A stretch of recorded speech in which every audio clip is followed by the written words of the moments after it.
कुंभकर्ण गेला, रावणाची सोन्याची लंका होती, सोन्याची लंका ते जळून खाक झाली. कोण जाळली भाऊ रावणाची लंका? हा कोण जाळली?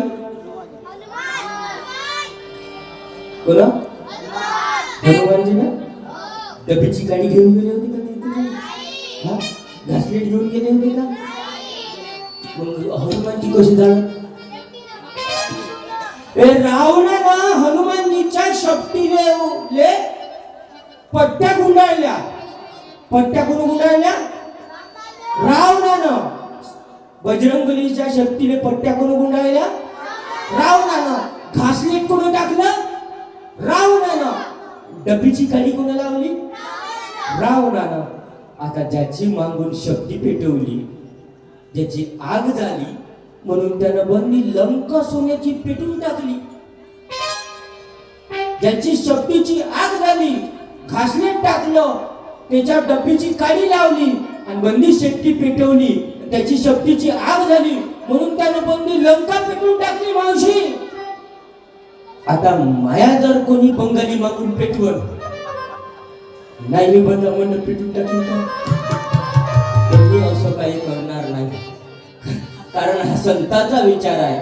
त्यानं रावणानं उत्माच केला होता म्हणून रावणाचा अहंकार तोडला. अरे रावण गेला, कुंभकर्ण, रावणाचा भाऊ कुंभकर्ण, ते एवढं भारी पीस होतं मावशी, ते 6 महिने झोपे आणि 6 महिने जागे, 6 महिन्यानंतर जागे. तर मला सांगा मावशी, 6 महिने झोपे आणि 6 महिन्यानंतर उठे. 6 महिन्यानंतर उठणारा माणूस सकाळी सकाळी कुठं जाईल? चांगला बरोबर, त्याचंही म्हणणं बरोबर आहे.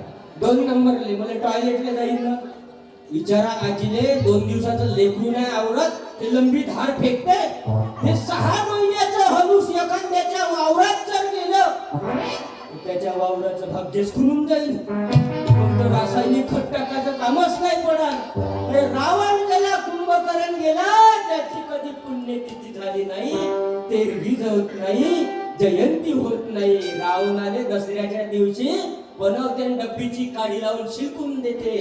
आपली होते तेरवी, जशी आपली तेरवी होते मेल्यावर आबाजी तेरवी करते आणि 10-12 गावचे लोक जेवायला बोलवते. एवढा मोठा मंडप आणि होते, आणि ह्या स्टेजवर अशी बुड्याची पायतानी खुर्ची, आणि त्या बुड्याच्या त्या खुर्चीवर फोटो, जसं काही पुढे ग्रामपंचायतने निवडून आलं का.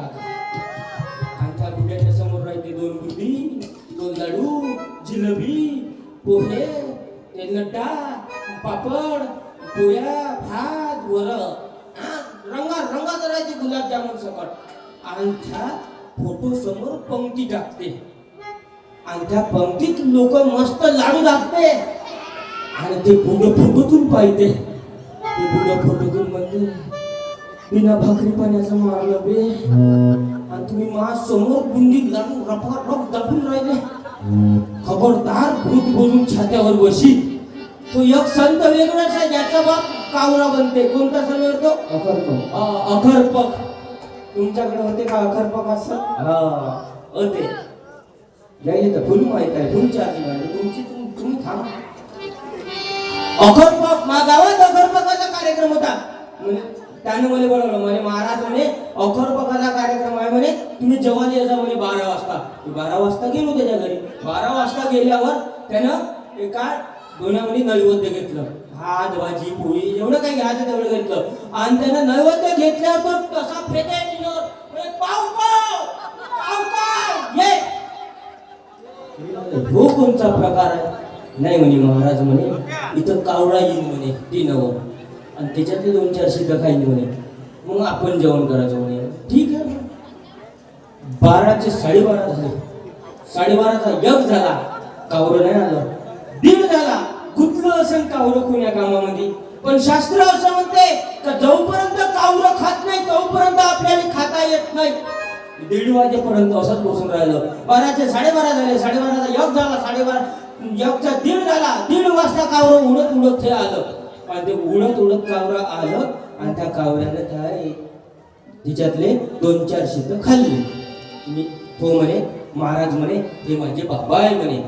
म्हणलं गॅरंटी आहे ही वस्तू या बाप होय. आता म्हणे सांगा मावशी हे कावरं याच्या घरी जेवलं म्हणजे हो याचा बाप झाला. ते कावरं एवढं नंबरी निघालं मावशी याच्या घरी तर जेवलं त्याने शेजारच्या घरी हात सफा केला. मी म्हणलं ह्या दोघांचा बाप एकच तो नाही बे.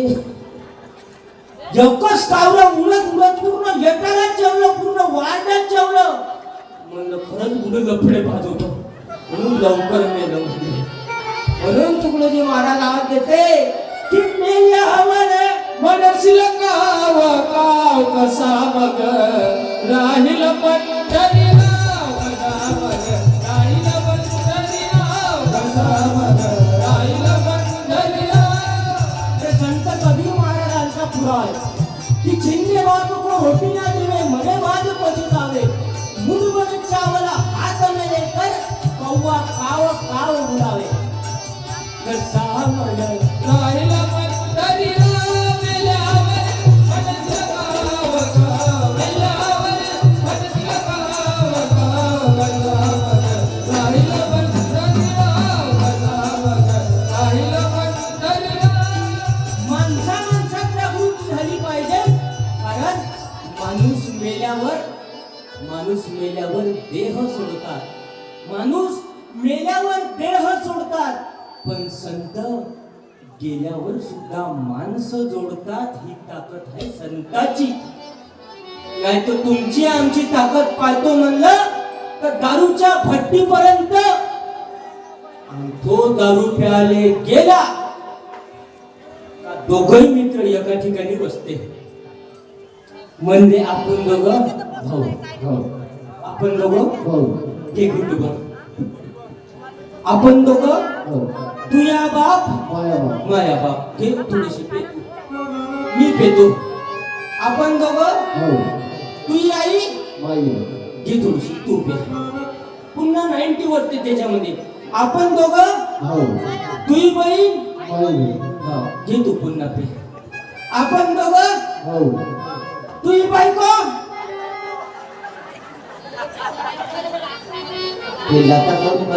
समजते पण आपला परिवार समजत नाही. हा फोटो कोणाचा वगैरे कोणाचा येऊ अहिल्या कोणाचा म्हणजे त्या पडदाचे आजीने एवढे कार्य केले आजीचा फोटो वाढून कोणाचा फोटो येऊ अहिल्याबाई होळकर. ज्या टायमामध्ये मंदिर पूर्ण अर्धवट राहिले होते आणि महाराष्ट्रातले जेवढे काही मंदिर आहेत तेवढे अहिल्याबाई होळकर यांनी केले आहे. धनगर समाजाची अहिल्याबाई होळकर पण तलवार घेऊन उभे राहिली घोड्यावर. हा फोटो कोणाचा आहे? महात्मा ज्योतिराव कोणाचा आहे फोटो? यायने काय केलं? का केलं यायनं? मुलींची पहिली शाळा महात्मा फुलेने काढली. अरे ज्योतिबाला म्हणत होते की ज्योतिबा तू सावित्री वाघ आहे तिने पोरग होत नाही तू दुसऱ्या लग्न कर. लोकांनी उत्तर दिलं ज्योतिबाना म्हणे माई ज्योतिबा माझ्या सावित्रीले पोरग होत नाही म्हणून लोक म्हणते मले का दुसरं लग्न कर. ज्योतिबाने उत्तर दिलं मी माझ्या पत्नीचं सावित्रीचं दुसरं लग्न लावून देईन म्हणे पण मी लग्न करणार नाही म्हणे. अरे ज्योतिबा फुले ज्यांनी मुलींची पहिली शाळा काढली आणि हे कोण आहे?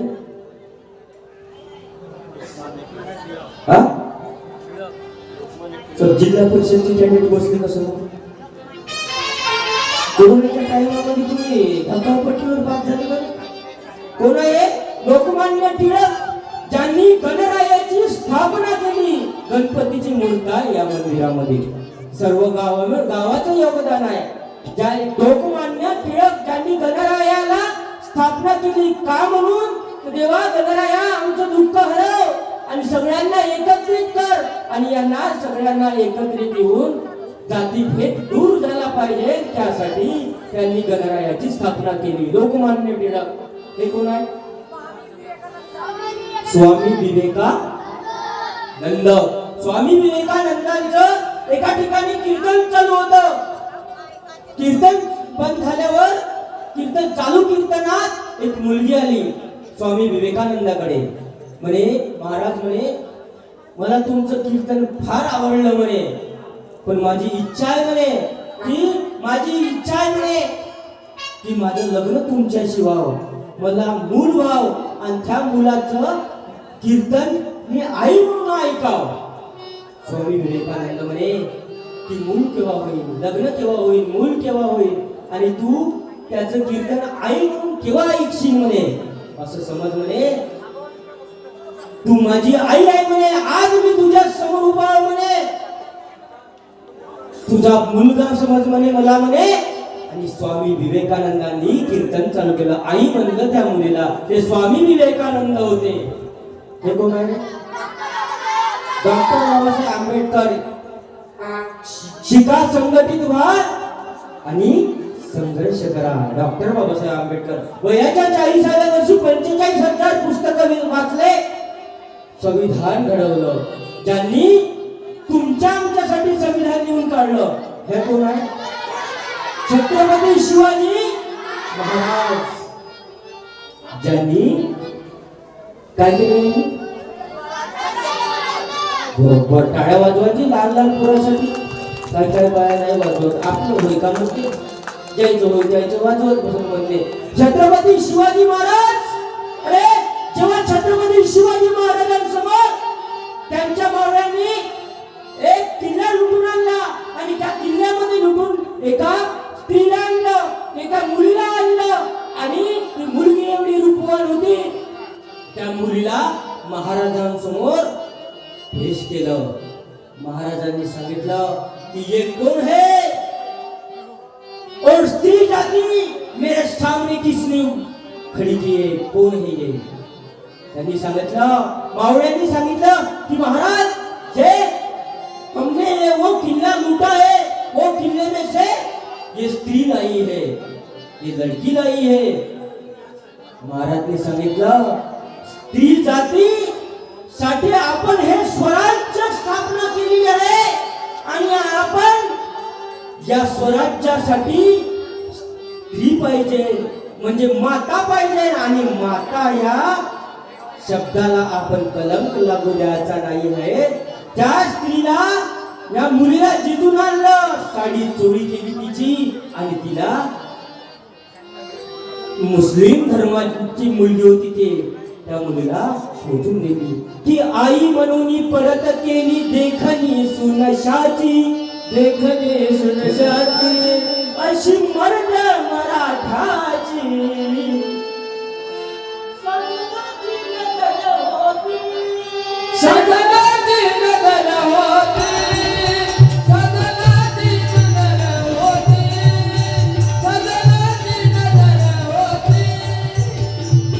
छत्रपती शिवाजी महाराज किती वाजेपर्यंत कीर्तन चालू?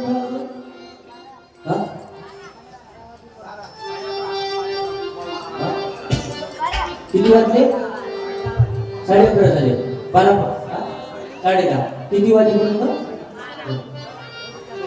लहान लहान लेकरं सांगायचे किती वाजेपर्यंत कीर्तन चालू? राहू द्या कुत्र्याला नको हाकलू. नाही कुत्र्याने हाकलू नका. काही लोक मग उद्या कार्यकर्ते मंडळीने म्हणते एवढा मोठा यायला कार्यक्रम ठेवला आणि यायच्या कार्यक्रमात काय कुत्रेही नव्हतं. भेट दिली. किती वाजेपर्यंत मावशी कीर्तन करायचं? रात्रभर. रात्रभर करायचं रात्रभर कीर्तन.